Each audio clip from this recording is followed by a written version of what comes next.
Welcome back. Sir Jim Ratcliffe has apologised for his controversial interview with Sky News last night. In it, the Manchester United co-owner, Sir Jim, claimed the UK had been colonised by immigrants. The comments have been heavily condemned by Downing Street, and the FA are also looking into the matter. The story of Sir Jim Ratcliffe in 2026 is not simply about football, nor is it purely about politics. It is about power, influence, money, and the fragile relationship between billionaires and the institutions they choose to lead. When Ratcliffe became co-owner of Manchester United, many fans believed they were witnessing the arrival of a ruthless but necessary reformer, a man who would bring corporate precision to a club drowning in drift.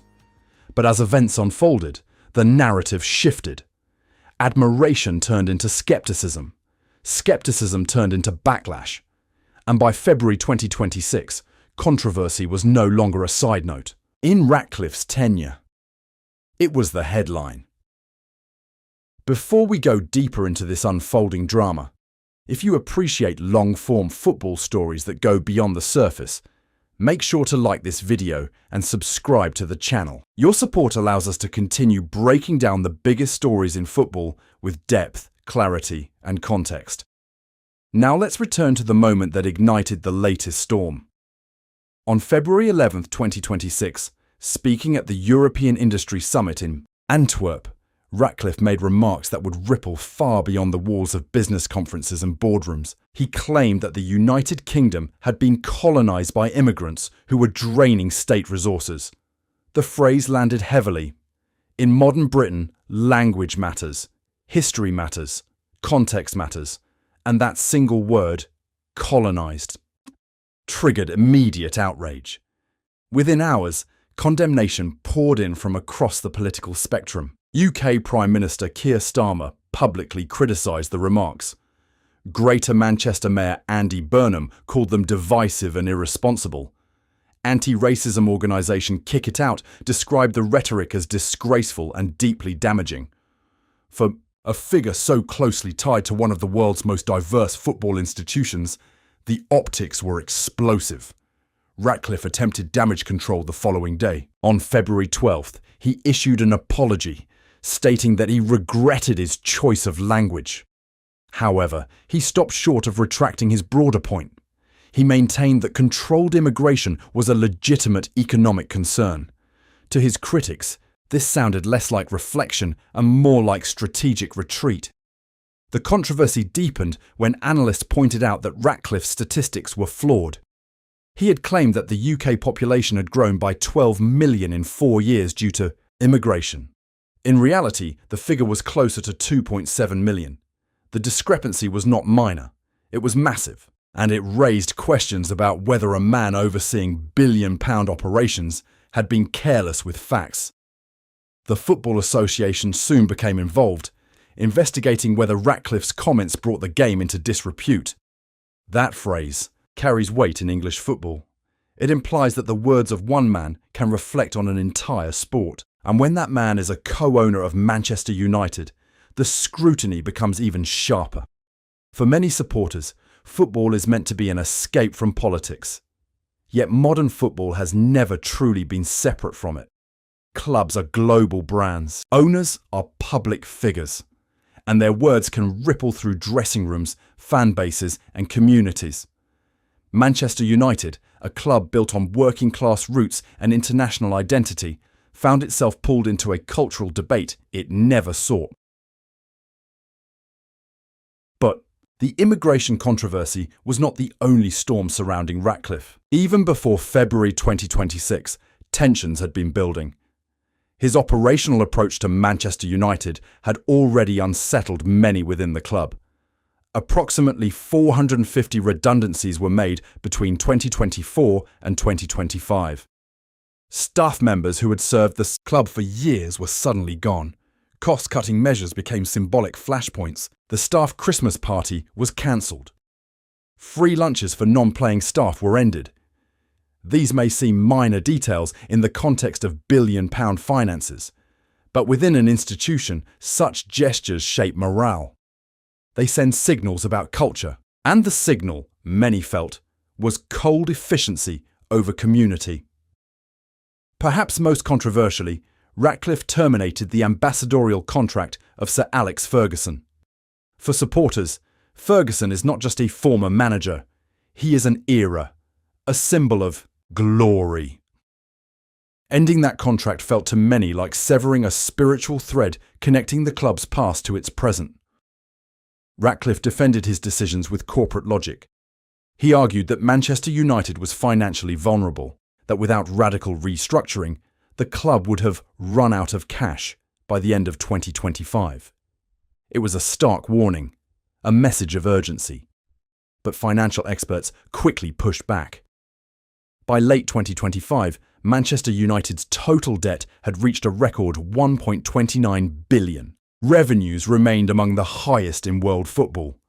Critics labelled Ratcliffe's claim disingenuous. They argued that while the debt was serious, the club was far from bankruptcy. To them, the narrative of imminent collapse served as justification for unpopular austerity. This clash of narratives defined Ratcliffe's tenure. On one side, the image of a saviour cleaning up decades of financial mismanagement. On the other, the perception of a billionaire imposing corporate severity on a cultural institution. Then there was the stadium debate. Ratcliffe unveiled an ambitious vision, a $2 billion Wembley of the North. A modern cathedral for football that would restore Manchester United's global prestige. The proposal was bold, grand, aspirational, but it came with complications. Ratcliffe expressed a preference for public taxpayer funding to support the project. That stance created immediate friction with local leaders, particularly Andy Burnham, who made it clear that no public money would be used for the stadium build itself. The disagreement highlighted a deeper question: who should pay for football's future? To many taxpayers, the idea of funding a billionaire-owned club stadium felt unreasonable. To Ratcliffe's supporters, it was an investment in regional infrastructure and economic growth. But until funding structures are clarified, the dream remains stalled. Meanwhile, across the Channel, unrest brewed at OGC Nice. Ratcliffe's French club became another theatre of discontent. Supporters accused him of destabilising the institution. In 2025, he publicly admitted that he doesn't enjoy watching Nice because the level of football was not high enough.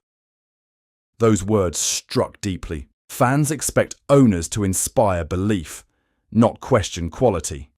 Nice manager Frank Hayes responded publicly, defending his team and implicitly challenging Ratcliffe's comments. The fracture between ownership and community became visible. Taken together, these controversies reveal a pattern. Ratcliffe approaches football with industrial logic, efficiency, performance metrics, return on investment. But football is not a factory. It is emotion, identity, heritage. The immigration remarks amplified this tension. They suggested a worldview shaped by macroeconomics rather than lived community experience. In a city like Manchester, built on migration, industry, and diversity, such language resonates differently.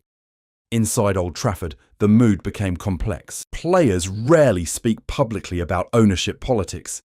Yet footballers are not isolated from society. They read headlines. They see reactions. The cultural climate around a club influences its atmosphere. For Ratcliffe, the apology was necessary but insufficient for some. Words, once spoken, cannot be fully retrieved. They linger. They are quoted. They are replayed. And in the age of digital media, they become permanent. The FA's investigation added institutional pressure. Even if no formal sanction emerges, the mere existence of the inquiry reinforces the seriousness of the situation. Football governance bodies are increasingly sensitive to reputational risk. Critics argue that Ratcliffe underestimated the symbolic weight of his platform. As co-owner of Manchester United, every comment carries amplified consequences. Business summits are no longer private domains when you represent a global club. Supporters remain divided. Some appreciate his willingness to speak bluntly. others see recklessness. In football, perception shapes legacy as much as trophies do. Financial, restructuring, political controversy, stadium debates, and cross-club tensions have combined to create a volatile environment. Ratcliffe's tenure is still young, yet it already feels historic. The question now is whether this turbulence represents necessary transformation or preventable damage. Can a club rebuild while navigating political storms? Can corporate pragmatism coexist with football's emotional core? Ratcliffe insists that long-term sustainability demands tough decisions. History will judge whether those decisions preserved Manchester United or fractured its relationship with its own identity. In the end, this is not merely about immigration remarks or budget cuts. It is about leadership in modern football. It is about the immense responsibility that comes with ownership. Sir Jim Ratcliffe stands at the intersection of business, politics, and sport. The coming months will determine whether he is remembered as the reformer who stabilised a giant, or the executive whose words and methods deepened division at one of the world's most iconic clubs. Football never exists in isolation. It reflects society. It magnifies debate. And when powerful figures speak, the echoes are heard far beyond the pitch.